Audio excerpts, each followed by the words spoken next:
Well, hello, everyone. This is Amber Town Gein, excuse me, your terrific Tuesday $1 Million Messenger calling you back from, and what a trip we had to Hurricane Mills, Tennessee, at Loretta's Ranch. And what an experience, it's basically the Olympics for amateur motocross, and so it's pretty crazy. But on my way home, so we had to drive. I flew from Dallas on the last day of seminar straight to Tennessee, and was picked up in Tennessee, so I didn't miss opening ceremonies and all that fun stuff. And so I then drove back with my husband and son to Oklahoma, where my son had been training for 4.5 weeks out there at a motocross facility, and picked up my son's truck and our small race trailer. So at that point, we had 3 vehicles from Oklahoma all the way home. And so I was driving the Sprinter van, my husband was driving the truck, pulling the small race trailer, and my son was driving his truck. And so I got an amazing amount of time in listening to some Audible books, listening to some YouTubes, all kinds of fun stuff. Got filled up to the brim.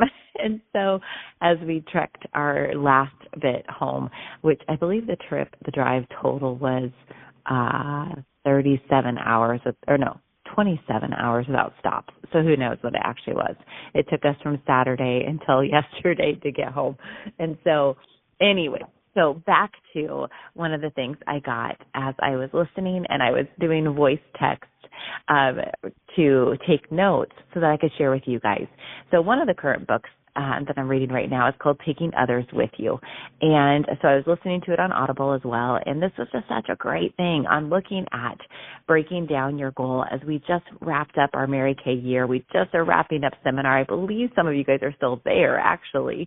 And as we continue into our new year of Mary Kay, the 3 things that I want to share with you that I got from this book. The first thing is, deciding where do you want to be celebrated at the end of the Mary Kay year?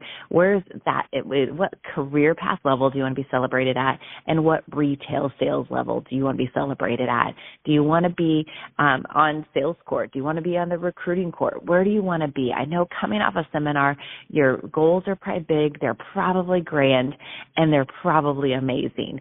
But the first thing is to be able to visualize with the future, visualize the future of what it will look like when you achieve that goal. And I think that first tip is so very important, is that it is great to set the goal, but you have to see yourself there. You have to daily see yourself on the stage, picking up a ring, picking up a diamond bumblebee, celebrating your unit in a unit club. You have to visually see it.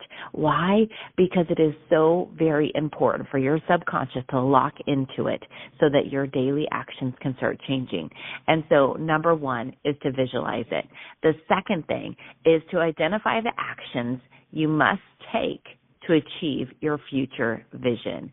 So what actions do you need to take to achieve it? Because having that goal and setting that goal without breaking it down to your actions, your ACTIONS's, to get to that place is just a pipe dream if we don't break it down to what your actions need to be. And this, you might need to reach out to your sales director, your senior sales director, that one that has gone before you, just to help wrap your brain around what is it that I need to do to accomplish that.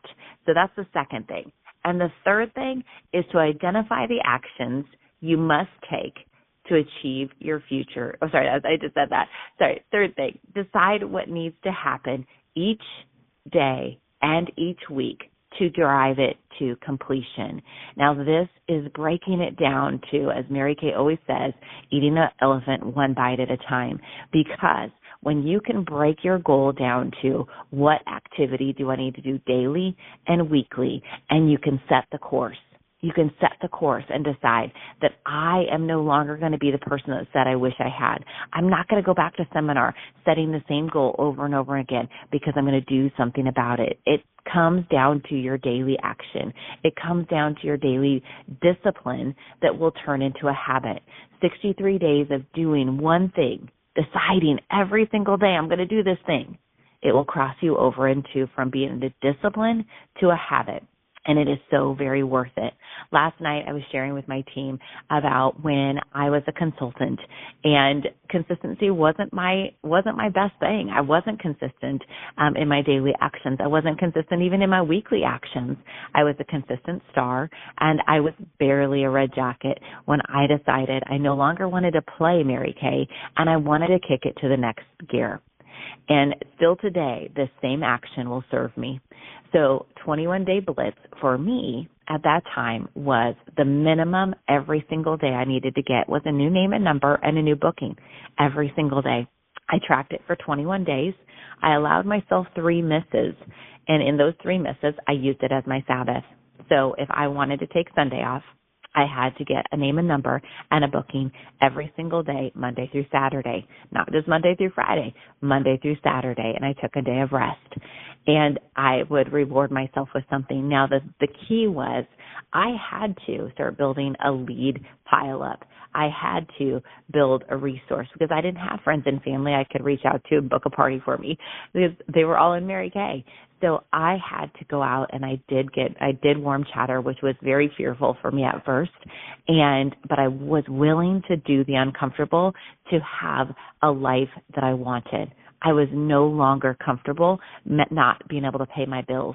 I was no longer comfortable making goals at the very last second. I was no longer comfortable being inconsistent in my life, and I wanted that success.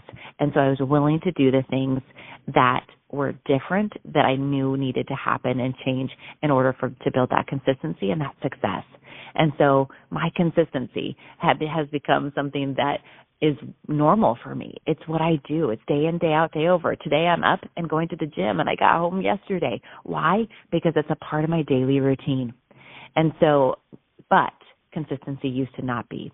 So how do you tackle it? You tackle it 63 days at a time, broken into 21 days at a time, and you decide to go after that one thing.